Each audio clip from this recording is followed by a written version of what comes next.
الجهاز نفسه، لكن محتاج شوية وقت كده معايا وتفضي نفسك كده شوية. لك ان تتخيل عزيزي المشاهد ان الشخصية اللي فاتت دي هو انا. تقدر دلوقتي عن طريق الذكاء الاصطناعي انك تحول صورك بالفيديوهات. يعني مثلا انت ممكن تضيف صورة ليك في اي فيديو انت عاوزه، كل ده عن طريق خاصية اسمها الديب فيك او التزييف العميق.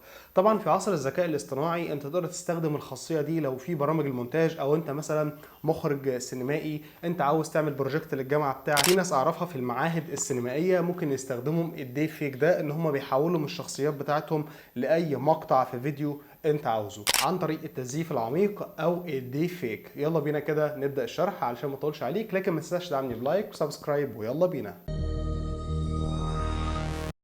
اهلا بيكم. تعالوا بينا كده نروح عندنا على الطريقه المجانيه والبسيطه جدا. انا شايف ان هي بالنسبه لك لسه في الاول معقده شويه، لكن الموضوع ابسط مما تتخيل. كل اللي عليك بس بتروح عندك على الرابط اللي سايبه لك في الوصف او التعليقات في اسفل الفيديو. طيب تعالوا بينا كده نشوف كده الاول. اول حاجه بتروح لنا عندنا، اول حاجه تروح عندها الكود اللي هو قدامك ده اللي هو جيت كلون من كو لاب ريسيرش من جوجل. تمام، اضغط عندك على بس العلامه دي، علامه البلاي، وقول له هنا ران اني واي. تمام، طبعا العلامه دي بتبدا تشتغل معاك وهيبدا حالا يعمل داونلود للاكواد دي كلها من جديد. طيب بعد ما يجي تضغط عندك العلامه دي هتظهر لك علامه المربع. تمام، ما تضغطش على اي حاجه خالص، كل اللي عليك بس بقى بتسيبها خالص لحد ما يتم عمل داونلود.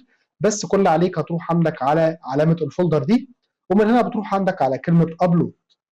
ابلود هنا بقى دي يعني دي التركايه بقى هنا في الموضوع. كل اللي عليك بقى تروح عندك على الصوره بتاعتك او الفيديو بتاعك، والصوره اللي انت عاوز تتمثل بشخصيه مثلا الشخص اللي قدامي ده عندي ايلون ماسك. تمام، وده الفيديو بتاعي.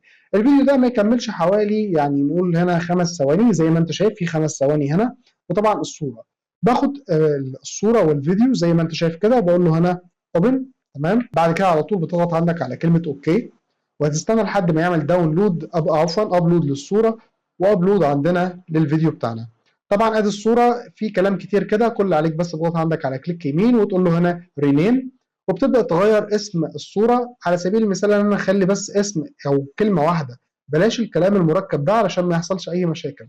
يعني على سبيل المثال هخلي هنا كلمه ايلون بس. تمام، بضغط بره كده على طول بيتغير معايا الصوره لكلمه ايلون، وهيبدا يعمل ابلود للفيديو بتاعي. انا كل اللي عليا بس بستنى يتعمل الابلود على برضو ما يتم عمل داونلود للاكواد دي كلها. هستنى شويه كده وهرجع لكم من جديد. وزي ما انت شايف كده كده عمل ابلود معايا للفيديو. طبعا انا هخلي كلمه فيس دي بقول له هنا تاني رينيم. اضغط عندك على كلمه رينيم وتكتب اسمك. مثلا على سبيل المثال هكتب هنا احمد، وتضغط بس بره وعلى طول بيتغير معاك اسم الفيديو. ادي اسم الفيديو بتاعنا وده الصوره.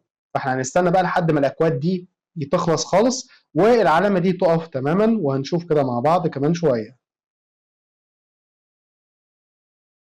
طبعا ما يتم الانتهاء هيظهر لك عندك اللي هو الريزيت. اضغط بس عندك على كلمه كانسل، مش عايزين نعمل ريزيت خالص لاي حاجه. وهتستنى برضو لحد ما يتم استكمال الاكواد والعلامه دي تقف معاك خالص وترجع لشكلها الاساسي الاول اللي هو زي الشكل اللي قدامك تحت ده كده. تمام، يعني العلامه دي هتقف معانا لحد ما تظهر معانا بالشكل اللي قدامك ده كده. فهنستنى كده لحد ما يتم استكمال الاكواد. خلاص ما عادش الا ثواني بسيطه وكل ده هينتهي. زي ما انت شايف كده تم انتهاء العملية، وعندك هنا العلامة دي ظهرت من جديد اللي احنا قلنا عليها، وخلاص كده الأكواد تم تنصيبها. تعالوا بينا كده ننزل تحت كده شوية، هتلاقي فيه اختيارين. الاختيار الأول ده بيقول لك إن الكواليتي بتاع الفيديو اللي هتعمله، اللي هتحول الفيديو أو تركب الصورة على الفيديو، هيبقى الكواليتي بتاعها قليلة لكن هياخد وقت أقل شوية من اللي تحت ده. اللي تحت ده هياخد معاك وقت اطول لكن الفيديو بتاعك هيبقى بكواليتي عالي جدا. ركز كده بقى معايا، احنا هنعمل ايه؟ كل اللي عليك بس بتنزل كده شويه بتلاقي في حاجه اسمها عندك هنا يور ايمج. خلي بالك يور ايمج بس، وعندك يور فيديو بس. تمام، فدلوقتي هنروح عندنا على كلمه يور باس من بعد الاقواس اللي انت شايفها دي. بس كل اللي عليك بس بتروح عندك على الصوره، ما دام ايمج هنروح عندنا على الصوره، اضغط عندك على الثلاث نقط دول وقول له هنا كوبي باس. تمام، وتروح عندك على العلامه دي او تعلم على يور ايمج باس وتقول له كنترول في. وهنا عندك في الفيديو اضغط بس عندك كوبي باس برضو. تمام، وبعد كده بتروح عندك على يور فيديو باس وبعد كده برضو بتقول له كنترول في. خلي بالك انا رفعت الصوره هنا ورفعت الفيديو، ما تعملش اي حاجه ثانيه الا لما انك تضغط على العلامه دي قول له هنا بلاي، وتستنى شويه لحد ما يتم تنزيل الداونلود او عفوا يعمل تنزيل للاكواد بتاعتك، وهنشوف معانا الفيديو هيوصل معانا لفين. وفي النهايه بعد ما جه خلص كده قال لي هنا بروسيسنج تو فيديو سكسس، تمام، يعني كده تم انشاء الفيديو. طبعا انت لما لقيت العلامه دي وقفت خلاص كده، يبقى الاكواد مفيش اي حاجه ثانيه، بس كل عليك بس بتروح عندك على كلمه روب، وبعد كده بتنزل تحت كده شويه بتدور عندك على فيس ريستورد فيديو 3 دوت ام بي 4، تمام. هضغط عندك على العلامه او الثلاث نقط الموجودين دول واعمل هنا داونلود.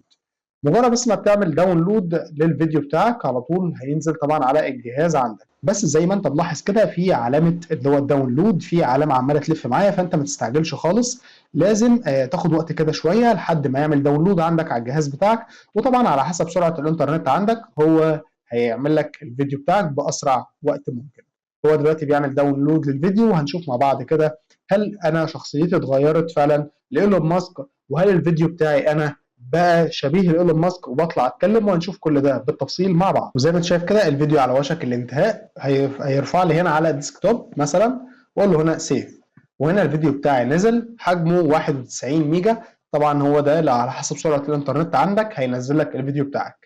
دلوقتي هفتح معاكم الفيديو ونشوف هيوصل معانا لفين. زي ما انت شايف كده ده شكل الفيديو، وانا بالفعل اتحولت هنا قدامكم لايلون ماسك، والشخصيه بتتكلم عادي جدا، وهوريك برضو الفيديو الاصلي في المونتاج. وكده انا شرح انتهى، اتمنى يكون الشرح عجبك، ما تنساش تدعمني بلايك وسبسكرايب. سلام.